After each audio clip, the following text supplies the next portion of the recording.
Hey guys, it's Derek. I came into this class thinking I'm pretty diverse. I'm good. This will be a pretty nice walk in the park.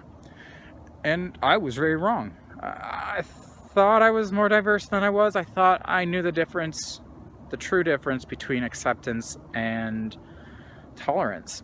And really, I think my definition of what I thought acceptance was between the two.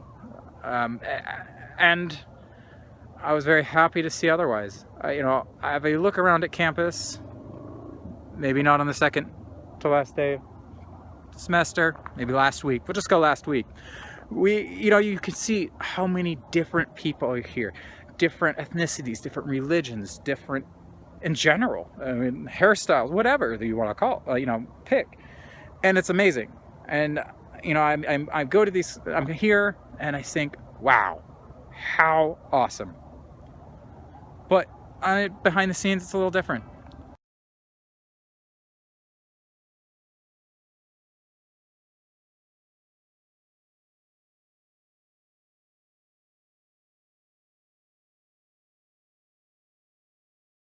This side swoop. One day I was particularly ornery, and she grabbed my wrist and said, "Melissa, you are not being your best." And I was angry. She grabbed my hand. I was gonna tell my mama. I was seething in my seat. She saw me. She called me outside, gave me a cupcake, and said, "I'm sorry for grabbing your wrist, but you are not being your best.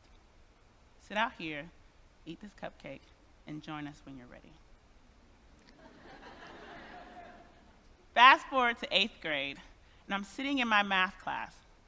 My teacher comes over and gently places her hand on my shoulder, and she says to me, "You're pretty smart for a black girl." And I remember responding, "Thank you." Unsure what to do with that comment and those emotions that came with it, I went to my principal, who I had a rapport with, and I told him what happened. He sat back in his chair, he sighed, and he said, "I'll handle it." A few days later, I was in class, and she came to me with this confused face. And she said, "I'm sorry if I offended you with what I said, but I just wanted you to know that I think you're smart." And it was clear to me that she was completely unaware of how problematic her statement was, how it made me feel. A few days later, I go to my English class, where we had the results of a test that told us what reading level we were at, what grade we were reading. So in the 8th grade, I was reading at an 11th grade level. Jerry, a white boy who was sitting next to me, his test said he was reading at a 12th grade level. And I remember thinking, that must be what she... I just knew this was going to be the greatest first year of teaching of all time. Within the first 2 weeks of school, those 15 students made me rethink my whole career plan. You see, I wasn't prepared. When I say sit, they'd stand. When I say don't talk, they talk a little louder. When I say don't fight, they fight. When I say, "Oh, no cursing in this classroom," they would string together a series of expletives that would put any sailor to shame. You see, I wasn't prepared. I wasn't prepared to teach students who came to school hungry, who left school just as hungry. Students whose mothers worked as prostitutes at the abandoned car wash across the street from the school. Students who would come in and describe in vivid detail the body that had been found in the dumpster of their apartments the night before. I wasn't prepared.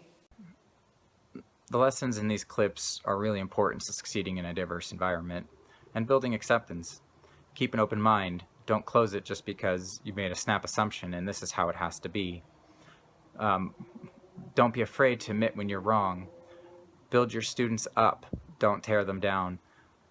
Don't make anything to do with how someone might be different a bad thing, because it's not. You want to build them up and show them how awesome they are, and that the color of their skin or their religion or ethnicity, whatever the case may be, does not make them inferior in any way possible. You want to be flexible. learn to be flexible and learn that if you want to get through to people and reach them, you need to build a relationship with them. You need to take the time to get to know them, get to know what they're about, their situation is, especially disadvantaged kids. I mean, they don't have any reason to trust you. They don't know you. They don't necessarily even want to know you. They don't even want to be there. You have to earn that. And to do that, you have to get to know them. And then you can tailor your lesson plans around that. But they're not going to learn anything or want to learn anything from you or even listen to you if you don't make an effort to get to know them and let them know that you care about them.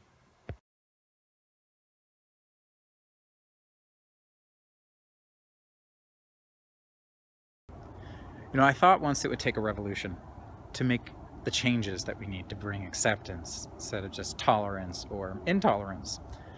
And I'm wrong, because when you bring a revolution, you're gonna have to force people to change, and that brings tolerance. It doesn't bring the acceptance that people are actually looking for. I think the best way for us to do that at this point is through our daily behaviors, through, you know, daily interactions with your friends. But I think most importantly for educators are people working with children, working with them that way. Because kids are in a constant state of change and they don't have these misconceptions that adults get over time throughout their life. And it's a perfect place to teach them exactly what acceptance and tolerance is and why it's important. And I think if we do that, it makes all the difference. We can help change the world. We can help bring better tomorrows. We can bring people together and make huge advances in science, society, life, jobs, everything. We can make a difference one person at a time, one child at a time, but you can only do that if you engage. If you take the time to get to know them, take the time to understand them, and build people up, build the kids up. Make it so they want to do these changes and they want to listen to you and they want to learn what you're trying to teach. Without that, we're nothing as a society. And I feel that this class has taught me that. It's taught us